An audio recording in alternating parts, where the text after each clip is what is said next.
It's Jim, you know, he's so low-key. You can't really, when you go to his website, you really have a hard time understanding if he's, you know, a neocon Republican or a Democrat. I'm still trying to figure that out. So, but thank you for your great service you've done over the internet. Very creative. There you go.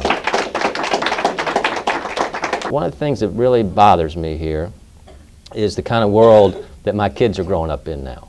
I was born in '58, so you know, I was a young guy when JFK was assassinated, a little younger, you know, when Kennedy was, but I certainly remember both of those.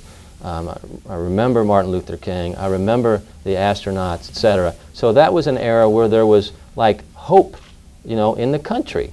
You know, you didn't question that these were good people doing good things. There wasn't cynicism. There wasn't negativity. There was a feeling that we could do anything as a country. And it was exciting, even for me, you know, as a kid, 10 years old. So it was like this was an ideal that motivated people. And I look today, you know, at the leadership of our country, and I ask myself, what kind of messages are being sent today? And specifically, when you look at the United States Senate, I say, what kind of message is Mitch McConnell sending today? And I say, these are different kind of values than what I grew up with. You know, values of helping others, of hope, of being in this for the country, for the citizens. And I look at Mitch McConnell and I say, what are his values? And this might be a little partisan for you all. I know you're kind of a neutral crowd here, you know. But the first value, I think, that this man has taught people. Here's his equation to win. First, greed. If you've got enough money, you can do anything you darn well please. Doesn't matter if you're right or wrong, you can buy it.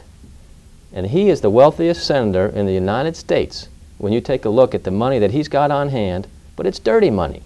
It's money that's come from these special interests that don't allow him to think about us, the people of Kentucky, first. He thinks about where his money's coming from, where it came from, and where it's going to come from. So it's not about money, it's about the people, and it's about doing the right thing. So greed, that does not represent America. Okay. Second value he teaches us is hatred. If I can convince you to hate him, you'll be for me. So here's a group over here that we need to hate. Let's marginalize them. Or let's pick an issue. Let's pick an issue like abortion. Or let's pick a group to hate like gays. And now I can divide you all around that issue instead of focusing on the real things. And so he teaches us that we win through hating people. I don't think Americans like to hate. We're tired of hating people. We want to come together for the good of Kentucky and the good of America. And the last value that he teaches is one of self-absorption. It's about me keeping power as opposed to you, the people, have the power. So I'm going to do everything I possibly can to stay in office. You know, all these things I just spoke about with you. That does not represent America, because when our Constitution was written, it did not, it did foresee career politicians, and it knew the type of danger that would happen from career politicians. You see this political bubble thinking. You see this inside the beltway thinking. You see this corruption of money, what it's done to our political system. And they knew that was going to be wrong. And now when you look in Washington and you see a career politician like Mitch McConnell, you ask yourself, does he represent the average Kentuckian? Or does he represent the special interests that are paying him to be in Washington, D.C.? It's an obvious answer to that question, and we need a United States Senator who's going to represent the people of Kentucky. So when I step back and look at this race and I see these things, I just get fed up. You say, I've had enough.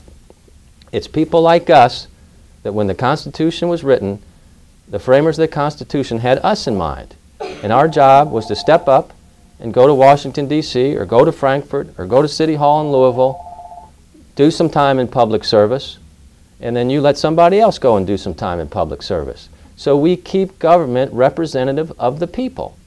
It's fresh. It's realistic, and it's attached to who we are as people. So I'm tired of our representation not representing the people of Kentucky. I'm tired of the obstacles that are put in place against us for the average person to get involved in politics. So I just said, I'm at a point in my life where I can do this. I've had enough. It's time to try to make a change. But to make this change, obviously, we've got to change the people that go to Washington, D.C. Mitch McConnell's been there for 24 years. That's long enough. When you take a look at the quality of life indicators, how they've transpired while he's been there for 24 years, I would challenge you to find one where it's improved the people of Kentucky's lives. Is it health? Is it education? Is it the environment? What is it? A quarter of a century is a long time to make a change, a positive change, and that hasn't happened. So we need a 21st century candidate that's not wedded to the system to go to Washington with some other folks and work with other folks to get things done. And I want to emphasize that, work with other folks. I was with one of our former United States senators today, and I asked him, you know, how was it when you guys were in office? He said, Greg, the big difference was we worked together to get things done. Yes, we came from opposite sides of the aisle, and we would debate. And we might win some, we might lose some. But at the end of the day, we did things for the people of Kentucky, and we did things for the people of America. We were Americans first, and Republicans or Democrats second. And when you take a look at some of our major problems in the country right now and how they haven't been addressed, it is a failure of leadership. Take a look at the depth of the health care crisis, our crumbling infrastructure around the country, what we're doing to our environment, the foreign policy debacles that we've made.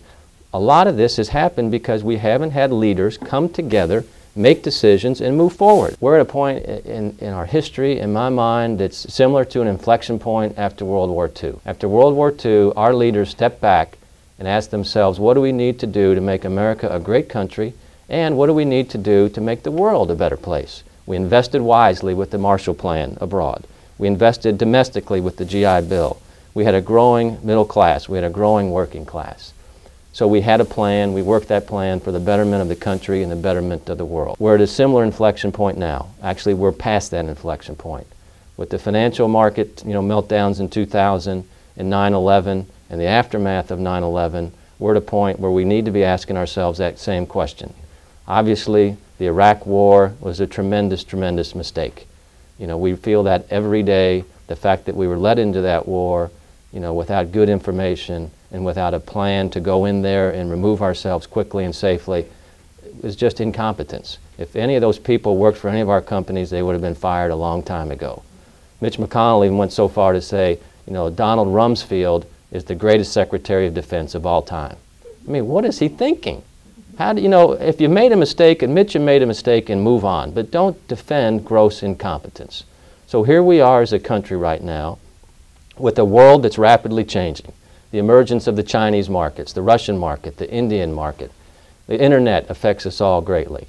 We're sitting at a point where we've never been more disrespected as a nation. We're sitting at a point internally where there is an assault on the pocketbooks of working Americans, and we take a look at our national leadership, our federal leadership, and we say, what are you doing? Where's the help? Where's the hope? Where's the plan? And we have no plan, and we're 10 years into the beginning of the 21st century. It's an abdication of leadership. Americans are ready to respond, but our leadership minimally has got to get out of the way, if not help us. Americans are ready to respond to energy independence. Where is our president? Where is Senator McConnell to rally the nation to energy independence? John F. Kennedy, when we rallied to the Russians in Sputnik, we mobilized our whole country. Americans are waiting for this mobilization against a health care crisis or energy independence. That's the job of leadership. It's not just to get out of the way or don't make a decision and play political gotcha.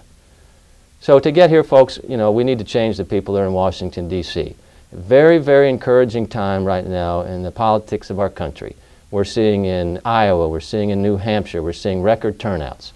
We're seeing record turnouts from all groups of people. Young people are getting engaged. Americans are saying, we've had enough. It's time to retake our democracy. So I need some help. I hope you all would consider joining our cause, so to speak. We're putting in people all around Kentucky right now to help take our message forth throughout Kentucky and throughout the country. I can't do it alone, so anything you all can do would be greatly, greatly appreciated. Our campaign headquarters is opening up in the Mid-City Mall just down the street from here. So I announced last Wednesday, so I'm still a fairly new candidate. This is the first group of people that I've addressed like this, so I apologize if my stump speech is a little long and not real polished. But, I'm passionate about doing this. I've faced plenty of tough battles before. I've had several multi-billion-dollar companies try to kill my various businesses before. They've underestimated me every time. We fought back. We came out just fine. So, we've got the passion to do this, the toughness to do this. We're going to have the financial resources to do this, and we're going to make it a better day for Kentucky. Thank you.